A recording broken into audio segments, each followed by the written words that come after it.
जिला कलेक्टर कार्यालय नीमच पर आज मंगलवार को जनसुनवाई का आयोजन हुआ। जनसुनवाई में 82 आवेदकों ने अपनी समस्या और शिकायत से अपर कलेक्टर नेहा मीणा और सीईओ गुरु प्रसाद को अवगत कराया, जिस पर दोनों अधिकारियों ने संबंधित विभाग को आवश्यक निर्देश दिए।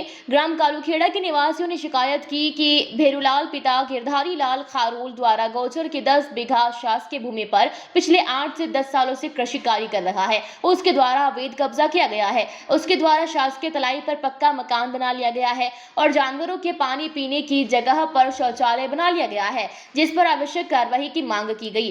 तहसील जीरन के ग्राम बरखेड़ा गुर्जर निवासी राजेंद्र सिंह पिता विक्रम सिंह सौदिया ने जाजू सागर बांध की जो भूमि पर अतिक्रमण पर खेती और पानी बिजली चोरी करवाने वाले अधिकारियों और कर्मचारियों के विरुद्ध कार्रवाई की मांग की।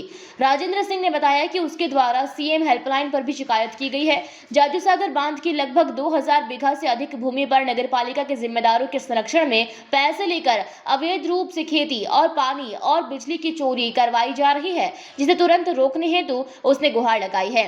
साथ ही जिम्मेदार अधिकारियों के खिलाफ कार्यवाही की मांग करते हुए कहा कि इनके द्वारा मुझसे सीएम लाइन से की गई शिकायत को हटाने का दबाव बनाया जा रहा है। तहसील मनासा के गांव बड़िया जागीर के निवासी राजू गोस्वामी पिता संतोष गोस्वामी ने आवेदन देकर गौशाला के संचालन के लिए सहायता राशि की मांग की। उनके द्वारा यह भी शिकायत की गई कि गौशाला की भूमि पर अतिक्रमण कर लिया गया है, जिस पर से तुरंत अतिक्रमण हटाया जाए। धाकड़खेड़ी के इंदर सिंह पिता शिवराम बंजारा ने जनसुनवाई में आवेदन दिया कि उसे प्रधानमंत्री आवास योजना का लाभ पात्र होने के बावजूद नहीं मिल रहा है।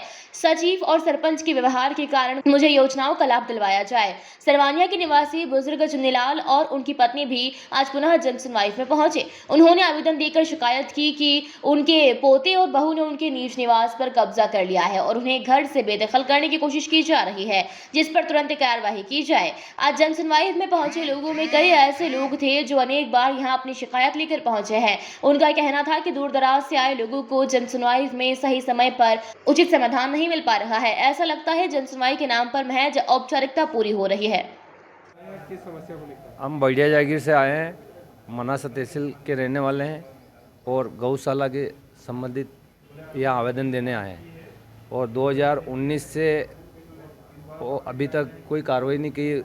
आवेदन मेरे पास है, दे दे के मैं भी थक गया हूँ।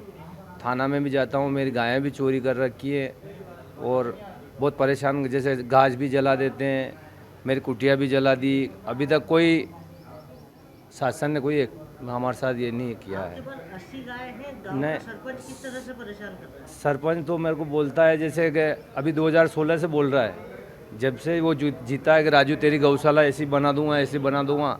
और मैंने मेरे निजी का मकान बेच के गौ सेवा में लगा हुआ हूँ। अभी टापरी में रह रहा हूँ मैं और अभी घास भी 2 महीना पहले मेरी घास भी जला दी गांव की। वो क्या है कि मैं जैसे अभी यहाँ आ गया तो बाद में पीछे से हमारा ऐसा नुकसान करते थे। और 100 से गौ माता भी है और वैसे नीमच और मनासा से आप जैसे आते हैं थोड़ी बहुत सेवा कर जाते हैं और टूटी फूटी। हम ये चाहते हैं कि शासन इसको सरकारी घोषित करे और ये गौ माता सरकारी होनी चाहिए। ये चाहते हैं, हमको थोड़ा बहुत सहयोग मिल जाए तो गौ माता का थोड़ा भला हो जाएगा। और क्या भाई मांगे समझ बच्चा दोनों बढ़ चुके हैं। नहीं वहाँ से तारा लेके 1 महीना हो गया, यहाँ इंदिरा कॉलोनी में रह रही। हमारा ऊपर का कमरा में कपड़ा सुखाने का बाद नल सब बंद करके जब उसका बाप का क्या मकान मेरे नाम थी, नामांतर मेरे नाम थी, देख मैं जमा कर रहा हूँ। कौन है वो थोड़ा की लाड़ी, थोड़ा दोनों बच्चे मर रही हैं। उसके 3 बच्चे हमारे को मारते हैं। माँ बेटा दोनों माँ बेटा ने वो उसकी माँ यहाँ इंदिरा कॉलोनी में रह रही। नशा भर के आ गई। हमारा बवाल के बाणी का सबका मकान मैंने डबल मंजिल बना रखा, मैंने बनाया। कौन से गांव का मामला है? सरवनिया महाराज का। हाँ। कितने समय से आ रहे हैं यहाँ पर? यहाँ 3 साल हो गया मेरे को। क्या बोल रहे हैं? ये बोल रहे हैं जाओ दिया जैसे मतलब क्या मैंने तुम्हारे को ऐसे मकान दे दिया, पार्टी कर ली। भाई मकान मेरा नाम थी, एक कैसे दे दिया? हाँ भाई डाउन तो मेरा नाम थी, टैक्स मैं जमा कर रहा हूँ। हाँ अब हम टैक्स जमा कर रहे हैं, मेरे से चला नहीं, इससे काम हो नहीं। मकान का टैक्स कैसे दें? हाँ परेशानी हो रही। यहाँ हर 3 मंगलवार हो गया मेरे को आता थे। ये रसीद है मेरे पास है क्या, तो भी नहीं मोदी दे। कलर क्या जाओ नीमच वहाँ जाओ। मैं शिकायत मैंने नगर पालिका नीमच की सीएम हेल्पलाइन पे कर रखी है, तो उसको 2 महीने होने को आए हैं और नगर पालिका सीएमओ द्वारा और वहाँ के जो पटवारी है उनके द्वारा मेरे ऊपर दबाव बनाया जा रहा है। नगर पालिका सीएमओ का कहना है कि हम खड़ी हुई फसल को नष्ट कैसे कर सकते हैं। मतलब अगर शासकीय ज़मीन में अगर खड़ी हुई फसल है उसको सरकारी अधिकारी नष्ट करने में क्यों हिचकिचा रहे हैं। या तो उन्होंने पैसे ले रखे हैं और एक जैसे मैंने शिकायत कर रखी है 2 महीने होने को आए। अब उन्होंने बता दिया है कि हमारे कार्य क्षेत्र से संबंधित नहीं है। जो डूब क्षेत्र की भूमि है हरकियाकाल जाजू सागर बांध की, वो उनके कार्य क्षेत्र से संबंधित नहीं है। इससे पहले भी मैंने 2 बार आवेदन दिए थे और सीएम हेल्पलाइन पे शिकायतें करी, पर वो नगर पालिका नीमच द्वारा बंद करवा दी गई है। क्या शिकायत है आप? शिकायत है कि पूरे बांध का सीमांकन किया जाए और जितने भी जाजू सागर बांध की जो भी ज़मीन है उसमें जो भी अतिक्रमण कर रखा है वो अतिक्रमण को नष्ट किया जाए। और अभी भी वहाँ खड़ी हुई फसलें, अभी भी हार्वेस्टर चल रहे हैं, आज की डेट आज भी हार्वेस्टर चल रहे हैं वहाँ पे। शिकायत बंद कराने को किसने कहा आपको? शिकायत बंद करवाने को अशोक अय्यर जी ने कहा, और इससे पहले भी 2 बार शिकायतें करी थी, वो श्याम ठाकवाल ने बंद करवा दी। किस प्रकार का दबाव आ रहा है आपके लोग? दबाव आ रहा मतलब जिसने अतिक्रमण कर रखा है उनको भी मेरे नंबर दिए जा रहे हैं, वो भी मेरे फ़ोन लगा रहे हैं बार बार। वो भी दबाव बना रहे हैं कि आपको क्या लेना देना है, क्या है, आपको हाँक नहीं है तो आप भी हाँक लो। मन गया मेरे को ज़मीन नहीं हाँकना है। मेरे को कुल मिला के मतलब 1 नंबर में सारा सीमांकन किया। स्क्वायर फीट में जो है अवैध खेती हो रही है और डैम का पानी कितना चोरी हो रहा है? वो हो रहा मतलब 2000 बीघा से ज़्यादा ज़मीन है, उसमें अवैध अतिक्रमण हो रहा है और खेती कर रहे हैं। और सारे से मतलब 2000 रुपये बीघा के नगर पालिका नीमच ले रही है, 2000 रुपये बीघा फसल के, और अवैध खेती करवा रही है। इस बात का क्या प्रमाण है कि नगर पालिका जो है पैसे लेकर के खेती करवा रही है? अगर पैसे लेकर खेती नहीं करवाती तो वो अभी तक फसल हाँकने के लिए मतलब हिचकिचाती नहीं। अभी तक तो फसल नष्ट करवा दी थी, इससे पहले भी नष्ट करवाई थी कलेक्टर महोदय ने। आप क्या चाहते हैं? हम चाहते हैं मतलब वो अतिक्रमण में जो भी फसल है वो नष्ट करवाई जाए और पूरे बांध का एक बार सीमांकन किया जाए। अभी आपने शिकायत दर्ज कराई है, क्या कह रहे हैं अधिकारी? अधिकारी बोल रहे हैं वो गुरु प्रसाद जी के सर के पास गया तो वो बोल रहे सब चीज़ में ही देखता रहूँगा क्या, आप जो मतलब जो विभाग है उसके पास जाइए। मन के सर मैंने 2 बार शिकायतें दर्ज करवा दी सीएम हेल्पलाइन पे। बोले मैं क्या करूँ, 2 बार करवाई 4 बार करवाऊँ। अब वही ऐसी बात कर रहे हैं मतलब मेन अधिकारी, फिर क्या होगा आगे? कुल मिला के अधिकारियों को भी आप लोगों को सपोर्ट नहीं मिल पा रहा? किसी का सपोर्ट नहीं मिल पा रहा, अधिकारी कर्मचारियों किसी का। ऐसी स्थिति में अब आपकी क्या कार्रवाई रहेगी आगे? आगे देखो क्या होता है, आगे अपन आवेदन देंगे फिर। मैं गांव केलूखड़ा से आया हूं। तहसील जीरन है। गांव में गोचर की ज़मीन पे अतिक्रमण कर रखा है बेरुलाल खारोल ने। उसके लिए शिकायत करने के लिए यहाँ कलेक्टर ऑफिस में मैं 4थी बार आ गया हूँ।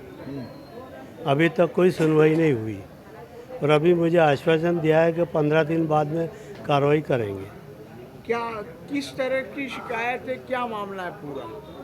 मामला ये है सर कि उसने वो गांव की पंचायत का नल चलाता है, उसने 10 बीघा ज़मीन पे कब्जा करके गेहूँ बो रखे हैं और सरकारी कुइया से वो पानी पिलाता है। और अभी गेहूँ काटने के 8-10 दिन में गेहूँ कट जाएंगे, उसके पक गए। मैं चाहता हूँ भाई कम से कम इस फसल को नष्ट करे ताकि अगली बार वो बुआई नहीं करे और वो ज़मीन छोड़े। आपने अभी अंदर बात की जन सुनवाई में, तो क्या बोला गया? उन्होंने कहा कि मैंने कहा बहुत कहा अंदर, मैंने सर मैं 4थी बार यहाँ आवेदन लेके आ गया हूँ। मुझे गांव में रहना पड़ता है, कई प्रकार की परेशानियाँ खड़ी हो जाएगी तो फिर जवाबदार कौन बनेगा? मैं शिकायत लेके आ रहा हूँ। वो क्या अंदर बोले कि साहब अभी 15 दिन के अंदर अंदर इस पर कार्रवाई करेंगे। 15 दिन में कार्रवाई की बोली और 8 दिन में फसल कट जाएगी। पर 8 दिन फसल कट जाएगी, फिर क्या करेंगे? फिर वहाँ जाके मौका महीना करेंगे वो लोग, और क्या करेंगे? तो उसके देखा देख और भी उसके पास पड़ोस में कम से कम 20 बीघा ज़मीन पे कब्जा कर रखा है लोगों ने। नीमच से अब्दुल अली रानी के साथ पवन राव शिंदे की रिपोर्ट।